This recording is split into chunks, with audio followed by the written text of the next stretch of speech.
India के गांव में दूर दूर तक फैले खेतों और पुराने आम के बगीचों के बीच बसा हुआ था सीतापुर का छोटा सा गांव। यह गांव अपनी सादगी और प्राकृतिक सुंदरता के लिए जाना जाता था। सीतापुर में जिंदगी सिंपल थी, जहां समय का असर नहीं था और ना ही दुनिया की कोई फिक्र। यहाँ के लोग अपनी छोटी छोटी खुशियों में ही संतुष्ट रहते थे।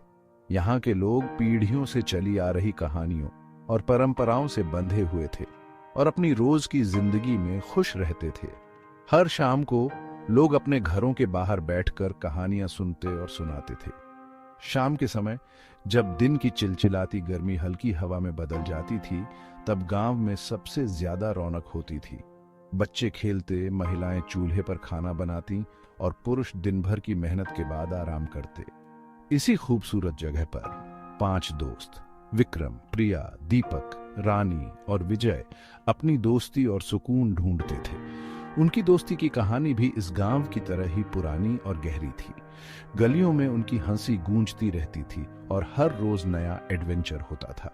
वे हर दिन कुछ नया करने की कोशिश करते, चाहे वह एक नई जगह की खोज हो या कोई नया खेल। बचपन से ही उनकी दोस्ती बहुत गहरी थी, जो राज, समझ और एक दूसरे के प्रति वफादारी से और मजबूत होती गई। वे एक दूसरे के सुख दुख के साथी थे और हर मुश्किल घड़ी में साथ खड़े रहते थे। विक्रम, जो हमेशा ग्रुप को लीड करता था, बहुत ही एक्टिव और जिंदा दिल था। उसकी ऊर्जा और जोश से ग्रुप में हमेशा नई जान आ जाती थी। वो हमेशा कुछ नया और एडवेंचर करने के बारे में सोचता रहता था। उसकी योजनाएं कभी कभी खतरनाक होती, लेकिन दोस्तों के साथ होने पर सब कुछ मजेदार लगता था। प्रिया, जो बहुत समझदार थी, वो हमेशा अपने दोस्तों को सही रास्ता दिखाती थी। उसकी सलाहें हमेशा सही साबित होती और वह ग्रुप की मार्गदर्शक थी। दीपक, जो बहुत ही सीधा और शांत था, वो ग्रुप का सबसे भरोसेमंद दोस्त था। उसकी शांतिपूर्ण प्रकृति से ग्रुप में हमेशा संतुलन बना रहता था। रानी, जो बहुत खुशमिजाज थी, वो ग्रुप में हमेशा खुशी लेकर आती थी। उसकी मुस्कान और हंसी से हर कोई खुश हो जाता था। उसकी हंसी उसकी चूड़ियों की तरह चमकदार थी। उसकी उपस्थिति से हर जगह रौनक आ जाती थी। विजय, जो बहुत शांत रहता था, वो हमेशा सब कुछ ध्यान से देखता था। उसकी नजरें हर छोटी बड़ी बात पर होती थीं और वह हमेशा सोच समझकर ही कुछ कहता था। जैसे ही सूरज ढलने लगता और गांव में लंबी लंबी परछाइयां फैल जाती, दोस्त अपने पसंदीदा अड्डे पर इकट्ठा होते। गांव के किनारे पर एक पुराना बरगद का पेड़, जिसकी जड़ें जमीन में बहुत गहरी थीं। यह पेड़ उनके बचपन का साथी था। यह पेड़ पीढ़ियों से हंसी, राज और सपनों का गवाह रहा था। इसके नीचे बैठकर उन्होंने अनगिनत सपने देखे और अनगिनत कहानियां साझा की। यह उनका अपना अड्डा था, जहां वे खुद रह सकते थे। यहाँ वे अपनी दुनिया से दूर अपनी ही दुनिया में खो जाते थे। एक ऐसी ही शाम, जब आसमान लाल रंग का हो रहा था, विक्रम ने शरारत से कहा, आज रात कुछ अलग करते हैं। उसकी आंखों में चमक और चेहरे पर मुस्कान थी, जो कुछ नया और रोमांचक करने की ओर इशारा कर रही थी। और बताओ, कुछ अलग करने से तुम्हारा क्या मतलब है, विक्रम? प्रिया ने अपनी भौहें ऊपर उठाई। उसके चेहरे पर मजाक और शक साफ दिख रहा था। विक्रम, जो कभी भी पीछे हटने वालों में से नहीं था, मुस्कुराया और बोला, मैंने सुरेश चाचा से सुना है कि नदी के उस पार जंगल में भूत रहते हैं। यह सुनते ही सभी दोस्त डर गए। नदी के उस पार का जंगल, जो रहस्य और अलौकिक कहानियों से भरा हुआ था, हमेशा से ही गांव वालों के लिए मना था। यह कहा जाता था कि यह वह जगह है जहां जिंदा और मुर्दों के बीच का पर्दा बहुत पतला होता है, जहां प्राचीन आत्माएं घूमती हैं और जहां कुदरत के नियम काम नहीं करते। विक्रम, तुम सीरियस तो नहीं हो ना? तुम तो जानते हो लोग उस जंगल के बारे में क्या कहते हैं। यह ऐसी जगह नहीं है जहां हम खिलवाड़ करें, खासकर रात के समय। अरे दीपक, डरपोक मत बनो। यह सिर्फ एक पुरानी कहानी है। भूत जैसी कोई चीज नहीं होती। रानी, जिसकी आंखों में डर और उत्साह का मिश्रण था, बीच में बोली, रानी सही कह रही है। इन सब कहानियों के पीछे कोई ना कोई कारण होगा। हो सकता है कि ये सिर्फ जंगली जानवर हों। बिल्कुल, हम कुछ जंगली जानवरों से थोड़े ना डरते हैं। चलो खुद ही देख कर आते हैं। क्या कहते हो दोस्तों? क्या तुम मेरे साथ हो? विक्रम की चुनौती हवा में लटक गई और चारों तरफ सन्नाटा छा गया। यह सन्नाटा किसी तूफान से पहले की शांति जैसा था, जिसमें हर कोई अपने विचारों में खोया हुआ था। डूबते हुए सूरज की किरणें ग्रुप पर लंबी परछाइयां बना रही थीं, जिससे उनके चेहरे पर रोशनी और अंधेरा एक साथ नाच रहे थे। यह दृश्य किसी रहस्यमयी कहानी की शुरुआत जैसा था, जहां हर परछाई एक नई कहानी बयां कर रही थी। बरगद के पेड़ के पत्तों की आवाज ऐसी लग रही थी जैसे कोई उन्हें फैसला लेने के लिए उकसा रहा हो। ये आवाजें उनके दिलों में डर और उत्साह का मिश्रण पैदा कर रही थीं। विक्रम, ये पागलपन है।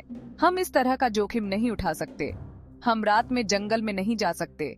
ये खतरनाक है, और अगर हमारे घर वालों को पता चला तो वो हमें जान से मार देंगे। हमें सोचना चाहिए कि हम क्या कर रहे हैं। पर प्रिया, तुम नहीं समझोगी। यह सिर्फ एक एडवेंचर नहीं है, ये हमारी हिम्मत और दोस्ती की परीक्षा है।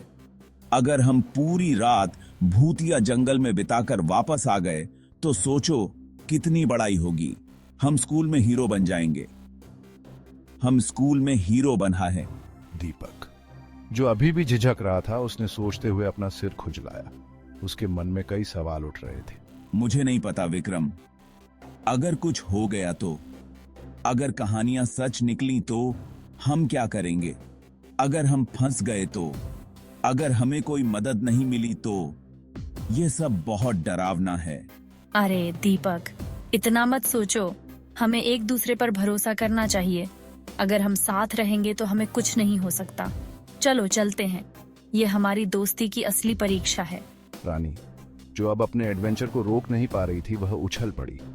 उसकी आंखों में चमक थी, जैसे उसे किसी नए रोमांच का इंतजार हो। मैं रानी के साथ हूँ। हमें यह करना चाहिए। यह हमारे लिए एक मौका है। हम दोस्त हैं और हम अपने डर का सामना साथ मिलकर करेंगे। चलो करते हैं। यह हमारी दोस्ती को और मजबूत बनाएगा। उसके शब्दों में दृढ़ विश्वास था और बाकी सभी उसकी बात मान गए। विक्रम मुस्कुराया। उसे अपने दोस्तों पर गर्व था। यही तो बात है। ठीक है, फैसला हो गया। हम यह करेंगे। आज रात हम भूतिया जंगल में जाएंगे। यह रात हमारी होगी। डर और उत्साह के मिश्रण के साथ दोस्तों ने एक दूसरे से वादा किया और अपनी दोस्ती की कसम खाई। यह कसम उनके दिलों में गूंज रही थी। उन्हें नहीं पता था कि उनका यह एडवेंचर उन्हें उस रास्ते पर ले जाएगा जहां उनकी दोस्ती और साहस की परीक्षा होगी। यह रात उनके जीवन की सबसे यादगार रात बनने वाली थी। जैसे ही सूरज डूबा और सीतापुर गांव अंधेरे में डूब गया, गांव की गलियों में सन्नाटा छा गया। हर कोई अपने घरों में दुबक गया और केवल कुछ ही लोग अपने घरों के बाहर थे। पांचों दोस्त चुपके से गांव के बाहर निकल गए। वे जानते थे कि अगर किसी ने उन्हें देख लिया तो उनके इस साहसिक कदम पर सवाल उठाए जाएंगे। उनके दिल उत्साह और घबराहट से तेज धड़क रहे थे। हर कदम के साथ उनकी धड़कनें और तेज हो रही थीं, मानो कोई अदृश्य शक्ति उन्हें रोकने की कोशिश कर रही हो। हर दिन का रास्ता जिस पर वे हंसी मजाक करते हुए चलते थे, अब अलग लग रहा था। रात के अंधेरे में वही रास्ता अब अनजाना और डरावना लग रहा था। हवा में चमेली और रात में खिलने वाले फूलों की खुशबू के साथ साथ एक अजीब सी गंध भी थी जो उन्हें बेचैन कर रही थी। ये गंध उन्हें किसी अनजानी मुसीबत का संकेत दे रही थी। जैसे जैसे वे अपने गांव से दूर जंगल के करीब जा रहे थे, उनके कदम धीमे होते जा रहे थे। हर कदम के साथ उनके मन में सवाल उठ रहे थे कि क्या वे सही कर रहे हैं। उनके फैसले का बोझ उन पर भारी होता जा रहा था। वे सोच रहे थे कि क्या यह साहसिक कदम उनके लिए सही है या नहीं। जंगल सामने दिखाई दे रहा था, काले आसमान के सामने एक डरावनी परछाई की तरह। यह दृश्य उनके दिलों में डर और उत्सुकता दोनों को बढ़ा रहा था। पत्तों की हल्की सरसराहट जो कभी सुकून देने वाली लगती थी, अब डरावनी लग रही थी, जैसे जंगल खुद उन्हें चेतावनी दे रहा हो। हर आवाज उन्हें और भी सतर्क कर रही थी, जैसे जंगल खुद उन्हें चेतावनी दे रहा हो। हर पेड़, हर झाड़ी, हर छाया उन्हें देख रही थी, मानो वे अनचाहे मेहमान हों। विक्रम, जो हमेशा से बहादुर था, आगे आगे चल रहा था। उसके हाथ में एक मजबूत लकड़ी का डंडा था। वह अपने दोस्तों को हिम्मत दे रहा था, लेकिन उसके दिल में भी डर था। उसके हाथ में एक मजबूत लकड़ी का डंडा था। वह हर कदम पर सतर्क था, किसी भी अनहोनी के लिए तैयार। प्रिया, जो हमेशा संदेह करती थी, अब डर के मारे विक्रम के पीछे पीछे चल रही थी। उसके मन में कई सवाल थे, लेकिन वह चुप थी। दीपक, जिसका चेहरा हमेशा खुश रहता था, अब चिंता से भरा हुआ था। उसकी आंखों में डर साफ झलक रहा था। रानी, जो पहले बहादुर बन रही थी, अब डर के मारे विजय का हाथ थामे हुए थी। उसकी हिम्मत अब जवाब दे रही थी। विजय, जिसके होश हवा में थे, वह अपने आसपास हो रही हर हरकत पर नजर रखे हुए था। उसकी आंखें हर दिशा में घूम रही थीं, किसी भी खतरे को भांपने के लिए। हवा में नमी थी और सिर्फ झींगुरों की आवाज, उल्लू की आवाज और उनके अपने कदमों की आवाज सुनाई दे रही थी। ये आवाजें उन्हें और भी डरावनी लग रही थीं, मानो जंगल की आत्मा उनसे बात कर रही हो।